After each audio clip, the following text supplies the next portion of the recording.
Dia telah memberitakan Injil Kerajaan Tuhan yang Maha Kuasa selama bertahun-tahun. Selama ini, dia dikejar dan dianiaya oleh rezim Partai Komunis, serta dikutuk dan diserang kekuatan antikristus dunia keagamaan. Ada 20 orang lebih, semuanya tertipu oleh pendeta, berdiri menyerang kami.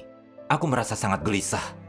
Aku yakin, hari itu mereka akan menyerahkan kami kepada polisi.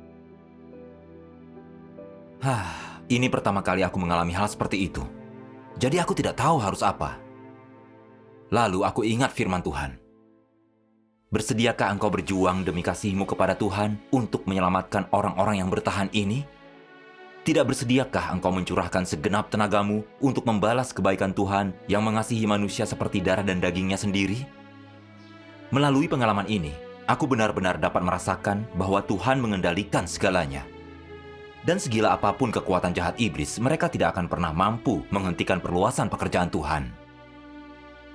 Firman Tuhan berkata, kita percaya bahwa tidak ada negara atau kuasa apapun yang dapat menghalangi tujuan yang ingin dicapai Tuhan. Orang yang menghalangi pekerjaan Tuhan, menentang firman Tuhan, dan mengganggu rencana Tuhan, pada akhirnya akan dihukum olehnya.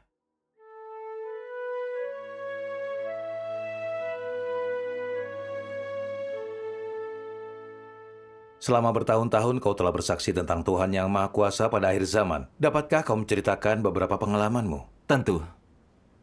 Aku ingat saat aku baru belajar memberitakan Injil, aku bertemu saudara Su di Hubei, anggota gereja Great Praise. Tidak lama kemudian, kami mulai membahas tentang bagaimana menyambut kedatangan Tuhan. Lalu katanya, pemimpin mereka selalu berkata bahwa Tuhan akan datang di atas awan untuk membawa mereka ke kerajaannya pada tahun 2000. Semua orang menantikannya dengan keyakinan penuh. Namun tahun demi tahun berlalu, dan Tuhan masih belum datang di atas awan. Pemimpin mereka tidak bisa menjelaskan hal ini, jadi dia agak menghindari berbicara tentang kedatangan Tuhan. Cukup banyak orang percaya yang merasa bingung, mengatakan bencana makin buruk, dan semua nubuat kedatangan Tuhan telah digenapi, jadi tampaknya dia pasti sudah kembali. Mereka bertanya-tanya mengapa mereka belum melihat Tuhan datang di atas awan. Saudara Su berkata, dia juga tidak tahu bagaimana menjelaskannya kepada saudara-saudari. Aku bersekutu. Pertanyaan ini telah membingungkan banyak orang di dunia keagamaan. Kegairahan banyak orang mendingin karena hal ini. Dan ada yang bertanya, apakah Tuhan akan datang sebelum, selama, atau sesudah bencana? Ada yang berkata bahwa semua terserah pada Tuhan dan kita hanya bisa menunggu. Saudara Su, pernahkah terpikir olehmu bahwa Tuhan telah kembali dan ada alasan kita belum menyambutnya selama bertahun-tahun? Mungkin ada yang salah dengan gagasan kita tentang cara dia menampakkan diri. Aku memberinya sebuah contoh. Jika tamu penting datang lewat pintu depan, tetapi kita menunggu di belakang, kita di tempat berbeda. Jadi kita akan menunggu 100 tahun tanpa menyambut mereka. Kemudian, aku mempersekutukan nubuat tentang kedatangan Tuhan.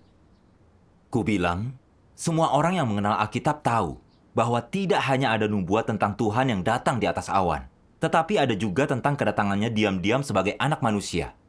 Seperti, dan pada tengah malam terdengar teriakan, lihat, mempelai pria datang, sambutlah dia. Lihatlah, aku datang bagaikan pencuri.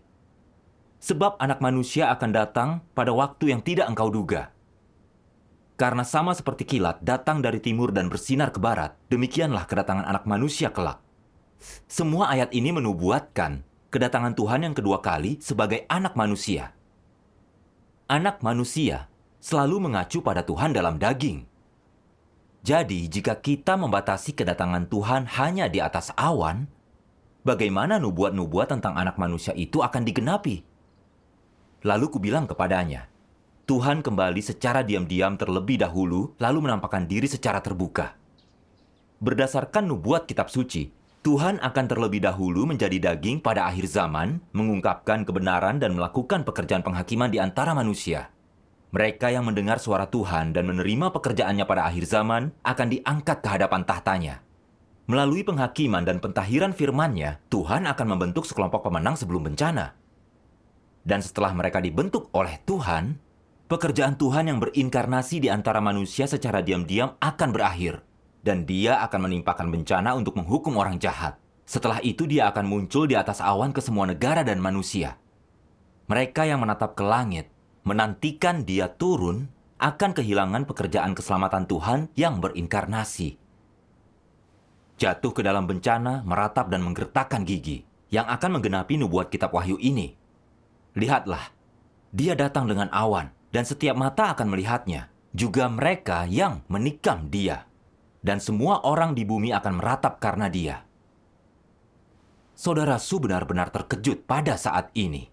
Itu sangat menentang semua gagasan lamanya. Benar. Lalu aku bersekutu. Tuhan Yesus telah sejak lama memberitahu kita bahwa untuk menyambut Tuhan, kita harus mendengarkan suara Tuhan. Tuhan Yesus berfirman, "Domba-dombaku mendengarkan suaraku, dan aku mengenal mereka, dan mereka mengikut aku." Kitab Wahyu berbunyi, "Lihatlah, aku berdiri di pintu dan mengetuk.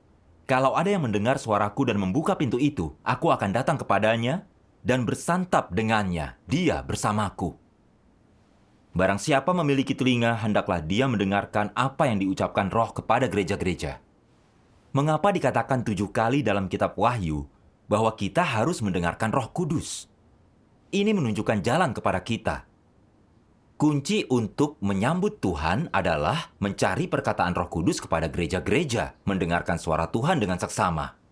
Mereka yang mendengar suara Tuhan dan menyambut Tuhan adalah gadis bijaksana. Mereka yang tidak mendengar suara Tuhan adalah gadis bodoh yang tidak mau menyambut Tuhan. Saat saudara Su mendengarkan, matanya berbinar dan dia terus mengangguk. Ini mencerahkan baginya. Benar. Kemudian, kubaca bagian firman Tuhan yang Maha Kuasa. Tuhan yang Maha Kuasa berfirman, "Aku pernah dikenal sebagai Yahweh. Aku juga pernah dipanggil Mesias. Dan orang-orang pernah memanggilku Yesus Sang Juru Selamat dengan kasih dan penghormatan. Kendati demikian, saat ini aku bukan lagi Yahweh ataupun Yesus yang dikenal orang di masa lampau itu. Aku adalah Tuhan yang datang kembali pada akhir zaman. Tuhan yang akan membawa zaman ini menuju akhir. Akulah Tuhan itu sendiri, yang bangkit dari ujung bumi, syarat dengan keseluruhan watakku, dan penuh dengan otoritas, hormat, serta kemuliaan. Orang-orang yang tidak pernah menjalin hubungan denganku, tidak pernah mengenalku, dan tidak tahu tentang watakku. Sejak penciptaan dunia hingga saat ini, tidak seorang pun pernah melihatku. Inilah Tuhan yang menampakkan diri kepada manusia pada akhir zaman, tetapi tersembunyi di antara manusia. Dia berdiam di antara manusia, benar dan nyata, seperti matahari yang menyala-nyala dan api yang berkobar-kobar, penuh dengan kuasa dan syarat akan otoritas. Tidak ada satu orang atau perkara pun yang tidak akan dihakimi oleh firman-Ku. Dan tidak ada satu orang atau perkara pun yang tidak akan disucikan melalui nyala api. Pada akhirnya, segala bangsa akan diberkati karena firman-Ku, dan juga dihancurkan berkeping-keping karena firman-Ku. Dengan demikian, semua orang pada akhir zaman akan melihat bahwa akulah Juru Selamat yang datang kembali, bahwa akulah Tuhan yang Maha Kuasa yang menaklukkan semua umat manusia.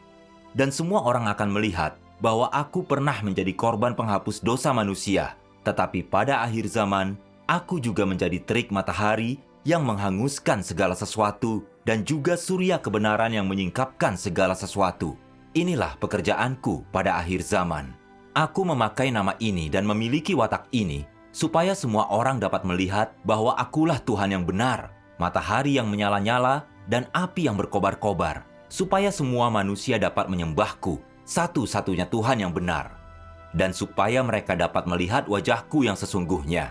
Aku bukan saja Tuhan atas orang Israel, dan aku bukan saja Sang Penebus.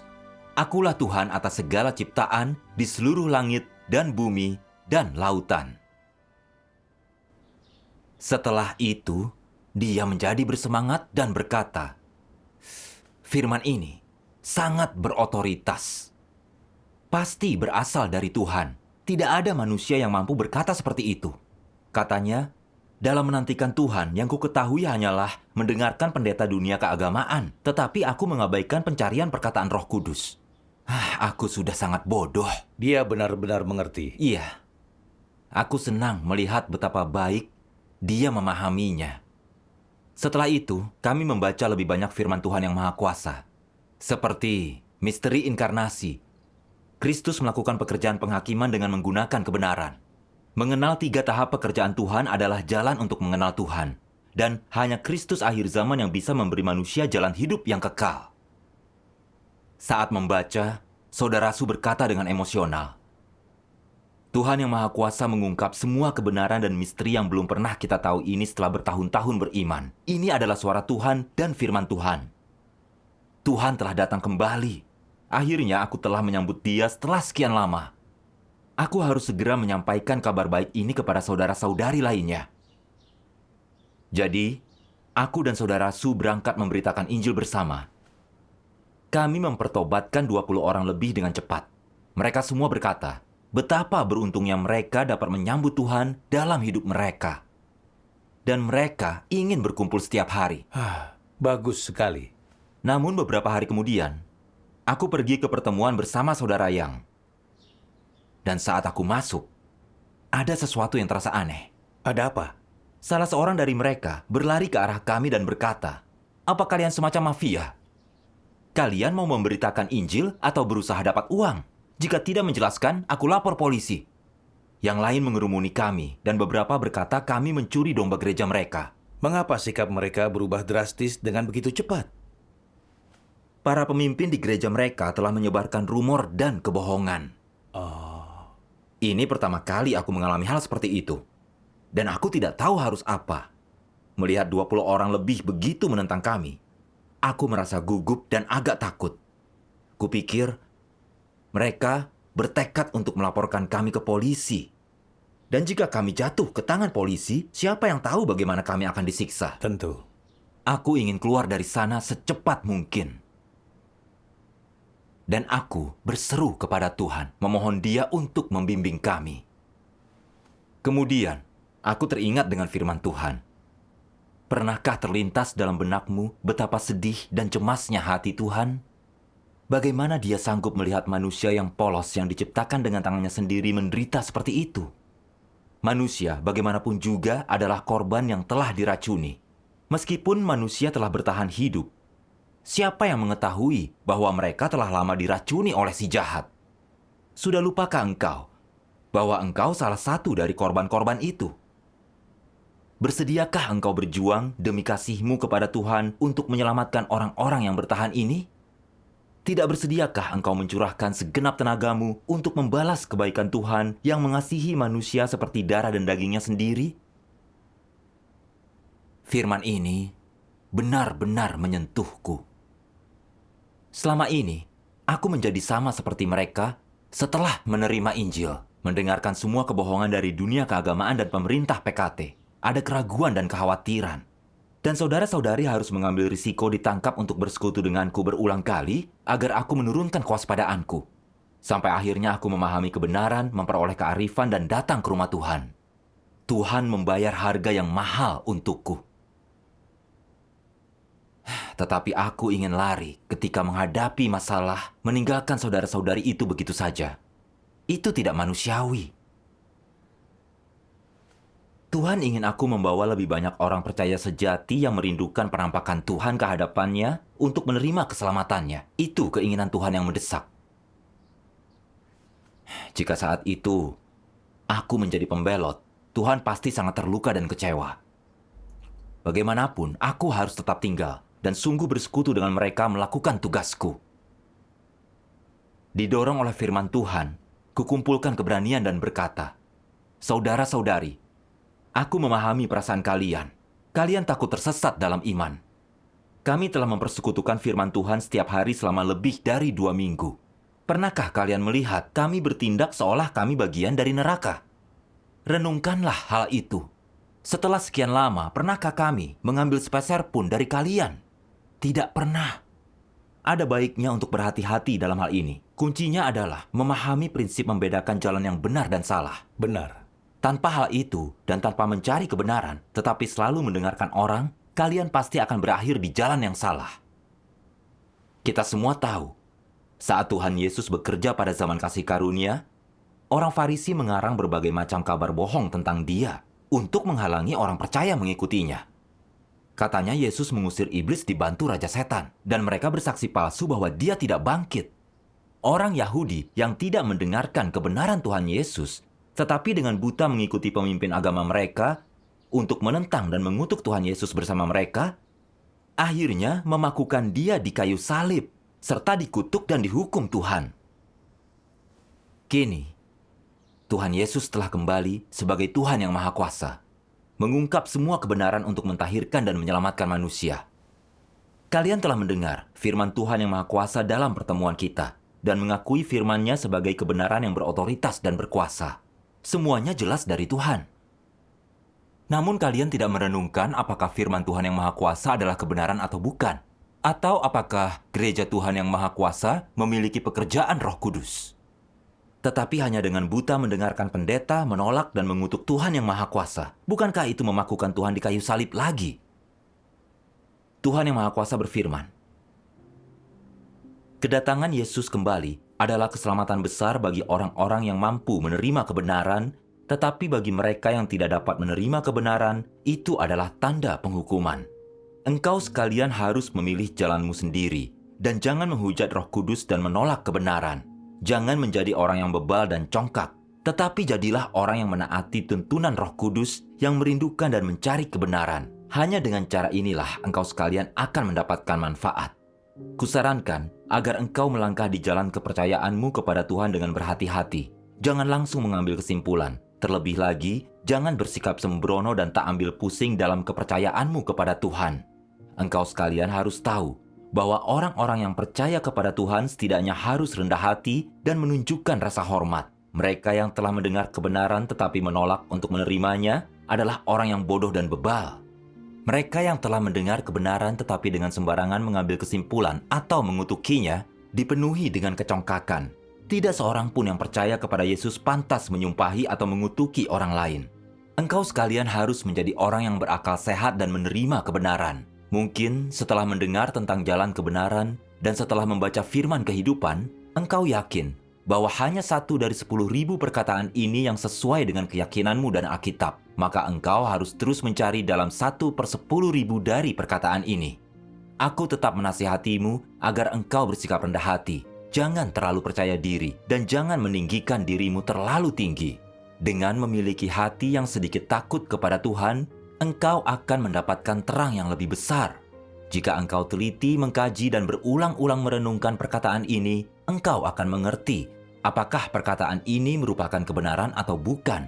Dan apakah perkataan ini merupakan hidup atau bukan? Bisa jadi, baru membaca beberapa kalimat saja, beberapa orang tanpa berpikir akan mengutuk perkataan ini dengan berkata, ini hanya sekedar pencerahan Roh Kudus, atau ini Kristus palsu yang datang untuk menyesatkan orang. Mereka yang mengatakan hal-hal seperti itu dibutakan oleh ketidaktahuan. Engkau terlalu sedikit memahami pekerjaan dan hikmat Tuhan. Dan aku sarankan agar engkau memulai lagi dari nol. Janganlah engkau sekalian tanpa berpikir langsung mengutuk firman yang dinyatakan oleh Tuhan karena Kristus palsu yang muncul pada akhir zaman. Dan janganlah menjadi orang yang menghujat Roh Kudus karena takut akan penyesatan. Bukankah itu sangat disayangkan?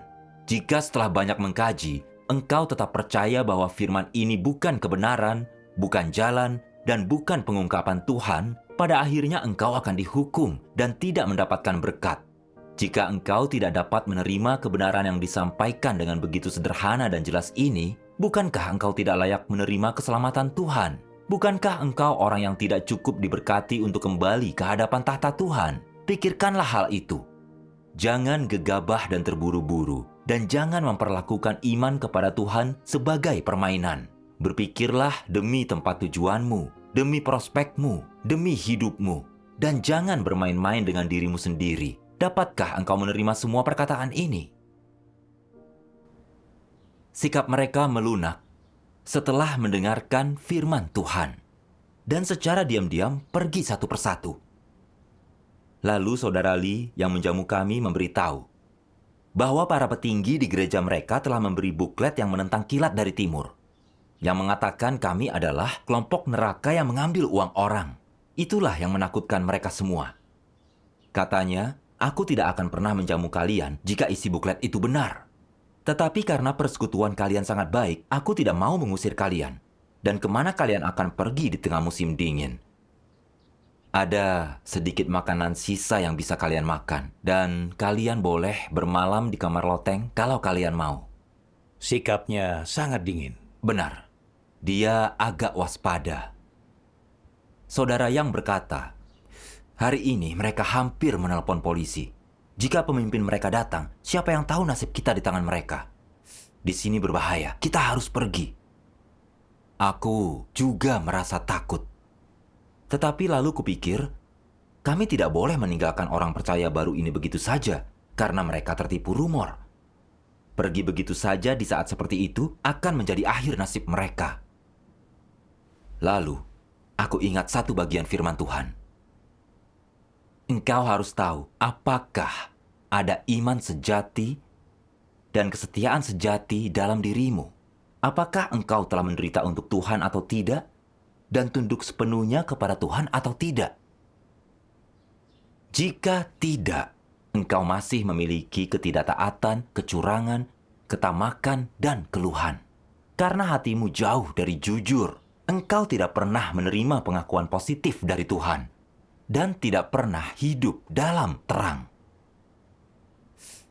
Merenungkan hal ini, aku menyadari sebanyak apapun bahaya dan penderitaan dalam pemberitaan Injil, membuang kepentingan dan keamanan pribadi, membayar harga, membawa orang ke hadapan Tuhan, membantu mereka memahami kebenaran dan diselamatkan Tuhan, berarti beriman kepada Tuhan dan bersikap taat. Aku teringat dengan para rasul dan murid Tuhan. Mereka mengalami banyak tekanan dan kesulitan saat memberitakan Injil. Ada yang ditangkap dan dipenjarakan, dan ada yang kehilangan nyawa. Alkitab berkata, dan seluruh dunia ada dalam kejahatan. Memberitakan Injil di dunia yang begitu gelap dan jahat adalah jalan yang penuh bahaya dan kesulitan. Siapa yang tidak menderita dan membayar harga saat melakukannya? Aku tidak boleh kabur dan harus bersandar pada Tuhan untuk melakukan tugasku. Setelah itu, aku menyampaikan pemikiranku kepada saudara Yang. Dan dia juga memilih tinggal dan melanjutkan. Kami berdua berdoa kepada Tuhan memohon Dia membimbing kami, memberi hikmat dan tekad untuk menahan penderitaan dan menghadapi kesulitan. Malam itu, kami sama sekali tidak bisa tidur di kamar loteng yang dingin dan berangin itu. Jadi kami bersekutu dan saling menyemangati. Kami teringat dengan sebuah lagu pujian pengalaman. Kasih Tuhan telah mencairkan hatiku.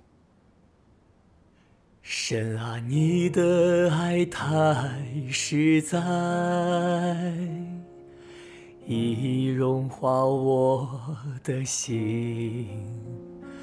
你忍耐等待人悔改，我怎能再迟疑？我享受你爱太多，更要体贴你心意。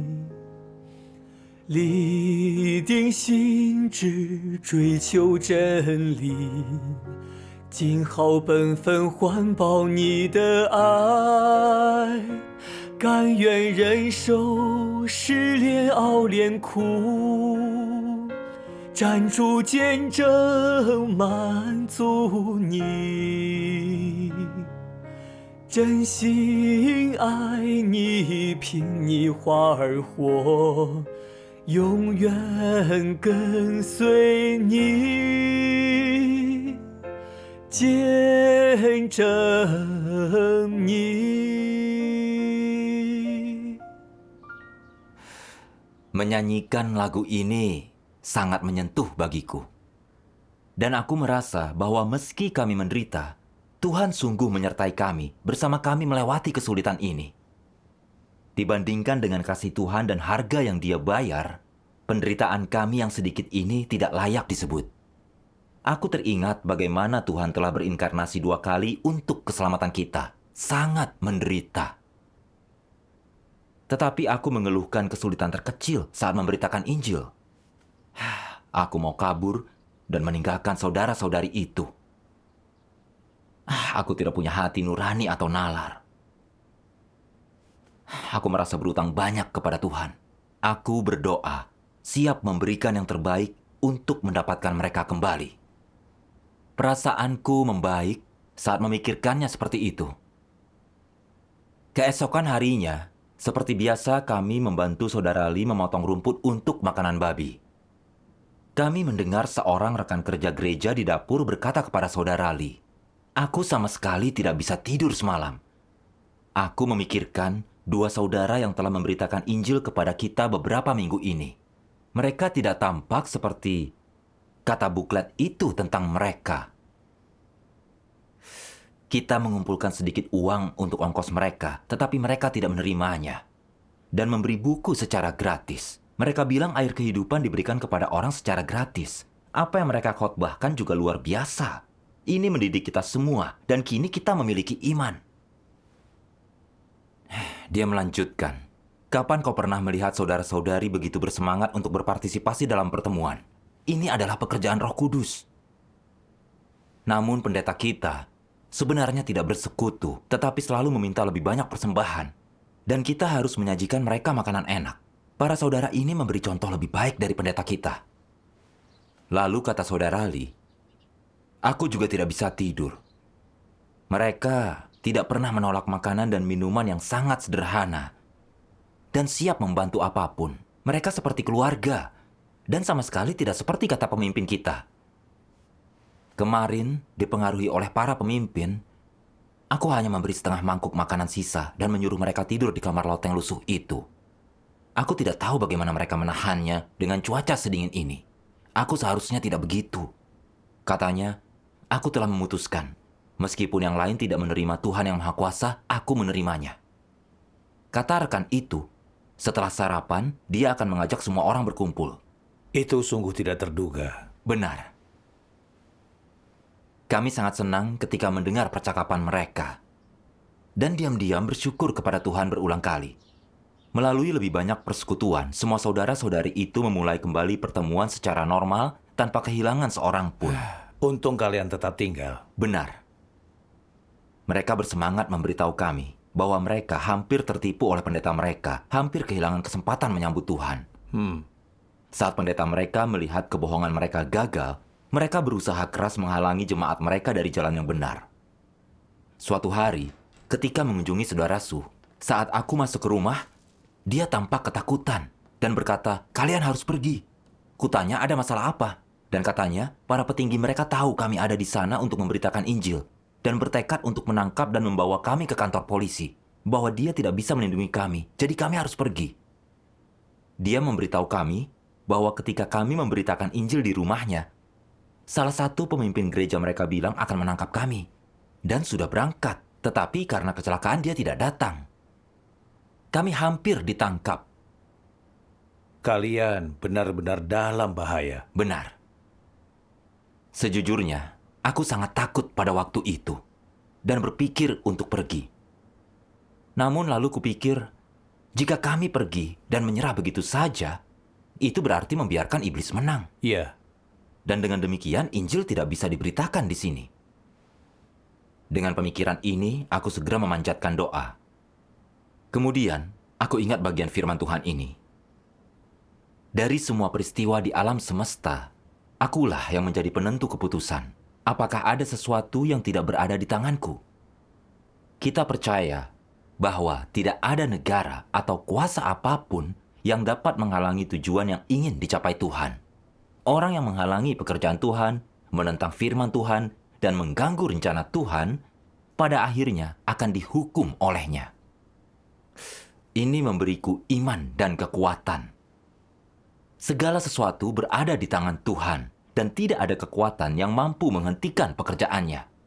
Entah pemimpin agama datang atau tidak, kita ditangkap atau tidak, semua berada di tangan Tuhan.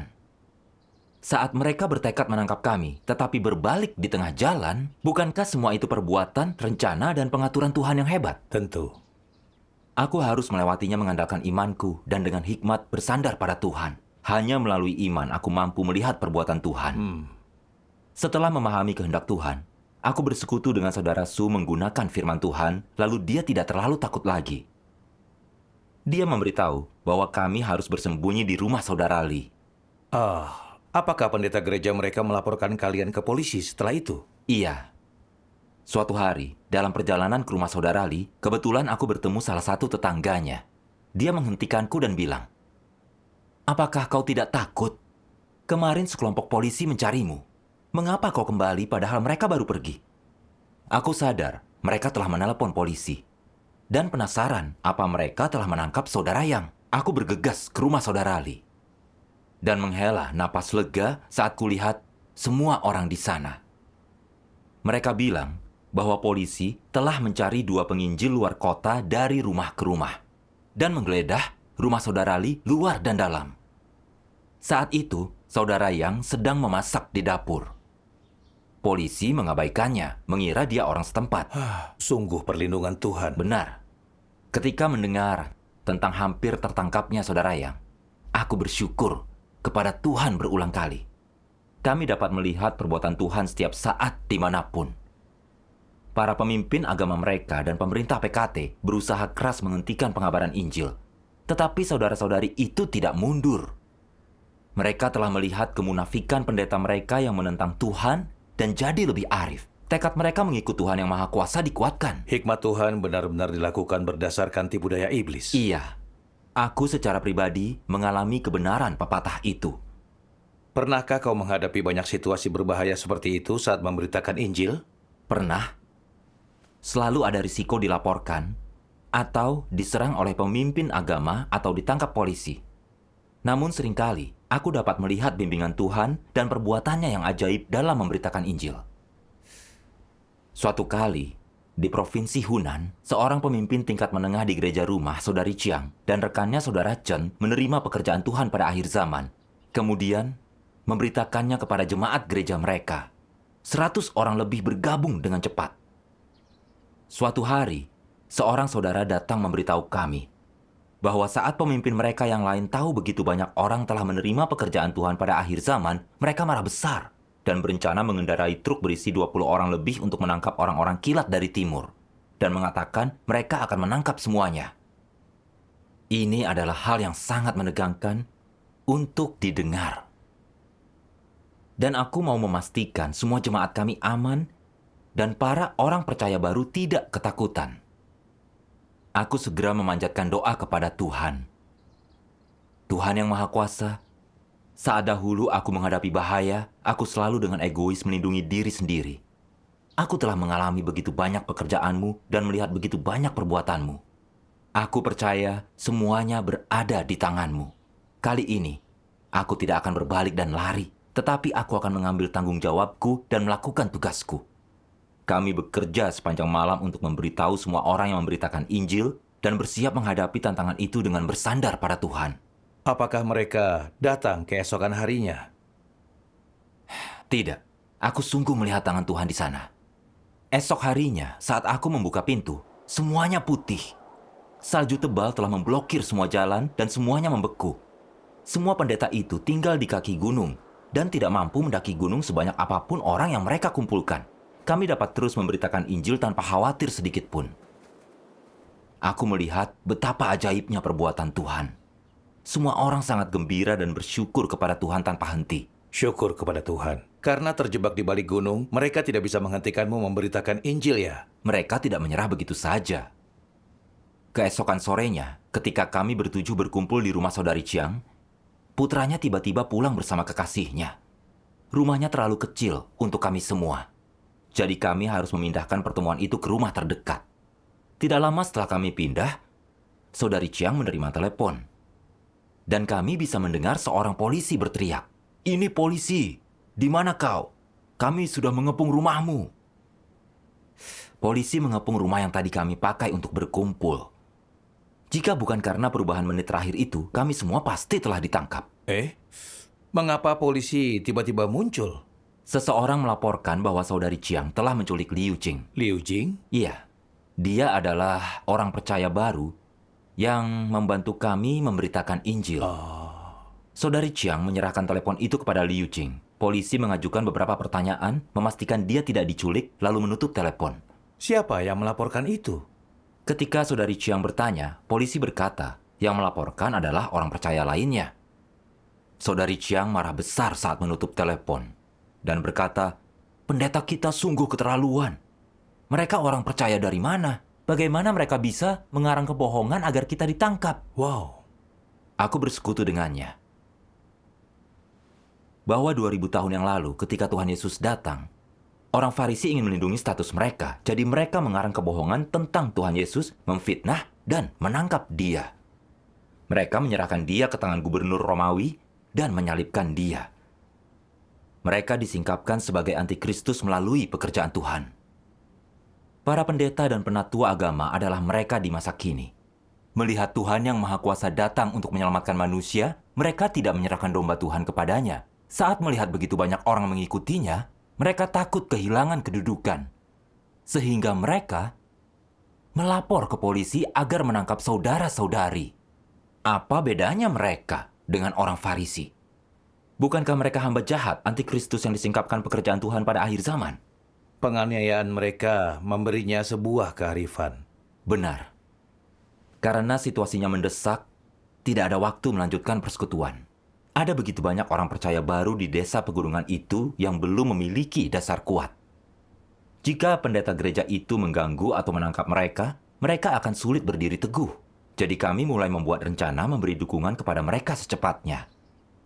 Kami membuat kelompok 3-3. Dan berjalan dari pukul 7 malam itu sampai pukul 9 pagi esoknya. Itu waktu yang lama. Jalanan sangat dingin, sehingga hampir tidak mungkin untuk berjalan di atasnya. Sepatu kami dililit kain agar tidak licin, tetapi tiap langkah terasa sulit. Kami berkali-kali jatuh, dan tangan seorang saudara bengkak parah. Seorang saudari mendaki setengah jalan ke atas bukit, lalu meluncur kembali ke bawah. Berusaha menghindari jatuh ke dalam jurang. Melihat betapa kerasnya kami bekerja untuk memberikan dukungan kepada mereka, para pendatang baru sangat tersentuh dan berkata bahwa itu hanya mampu dilakukan dengan pekerjaan Roh Kudus. Mereka jauh lebih yakin bahwa ini jalan yang benar. Ada tabrakan mobil beruntun akibat jalan es yang licin. Ada mobil pengiring pengantin tergelincir di jalan dan beberapa mobil jatuh ke jurang. Tidak ada seorang pun yang selamat. Para pemimpin agama dan polisi tidak berani mendaki gunung itu. Jadi kami pakai kesempatan itu untuk terus memberitakan Injil. Tidak lama, 200 lebih saudara-saudari menerima pekerjaan Tuhan pada akhir zaman. Dan mereka perlahan memperoleh dasar di jalan yang benar. Saat es mulai mencair, para pendeta gereja itu membawa sekelompok orang untuk menghentikan saudara-saudari ini. Tetapi mereka semua telah mendapat pemahaman dan berhenti mendengarkan pendeta. Ini membuat mereka sangat marah. Sehingga mereka melaporkan semua orang percaya baru itu kepada polisi. Bahkan anggota lama dari jemaat mereka sendiri. Benar. Polisi pergi ke rumah mereka, mengancam akan menangkap dan memasukkan mereka ke penjara. Menyuruh mereka melaporkan semua orang yang telah menerima Tuhan yang Maha Kuasa, dan mereka akan dipecat jika tidak melaporkan yang mereka tahu. Itu cukup menjadi ancaman bagi para orang percaya baru ini. Iya, benar. Ada seorang guru yang melepaskan imannya karena ancaman polisi. Tetapi sebagian besar tetap berdiri teguh setelah masa penyiraman itu. Mereka memiliki iman untuk melewatinya tanpa mundur. Hal ini juga membantu mereka melihat pendeta gereja mereka dengan lebih jelas. Saudari Chiang berkata, penuh emosi. Dahulu, aku selalu memuja para petinggi gereja kita. Dan aku selalu memberi pelayanan terbaik tiap mereka berkunjung. Namun sekarang, hanya karena aku telah menerima Tuhan yang Maha Kuasa dan menyambut kedatangan Tuhan kembali, berhenti mengikut dan memuja mereka. Mereka memfitnahku menculik kepada polisi. Itu sangat jahat. Mereka bukanlah orang percaya sejati yang akan menyambut Tuhan, tetapi sekelompok antikristus yang melawan Tuhan demi status dan umatnya. Mereka orang Farisi masa kini. Dia melihat wajah asli mereka. Benar. Aku membacakannya bagian firman Tuhan yang Maha Kuasa. Tuhan yang Maha Kuasa berfirman, ada orang-orang yang membaca Alkitab di gereja-gereja besar, membacakannya sepanjang hari. Tetapi tak seorang pun di antara mereka yang memahami tujuan pekerjaan Tuhan. Tak seorang pun yang dapat mengenal Tuhan. Bahkan, tak ada seorang pun di antara mereka yang dapat selaras dengan kehendak Tuhan. Mereka semua tidak berharga, manusia hina. Masing-masing meninggikan diri untuk mengajar Tuhan. Mereka dengan sengaja menentang Tuhan bahkan saat mereka membawa panjinya. Mengaku beriman kepada Tuhan, mereka tetap saja memakan daging manusia dan meminum darah manusia. Semua orang semacam itu adalah setan-setan yang menelan jiwa manusia. Para penghulu setan yang sengaja menghalangi mereka yang berusaha melangkah ke jalan yang benar, dan batu sandungan yang menghalangi orang-orang yang mencari Tuhan. Mereka mungkin tampak seperti raga yang kuat, tetapi bagaimana pengikut mereka bisa mengetahui bahwa mereka tidak lain adalah antikristus yang memimpin manusia untuk menentang Tuhan? Bagaimana para pengikut mereka bisa mengetahui bahwa merekalah setan-setan hidup yang didedikasikan untuk menelan jiwa manusia?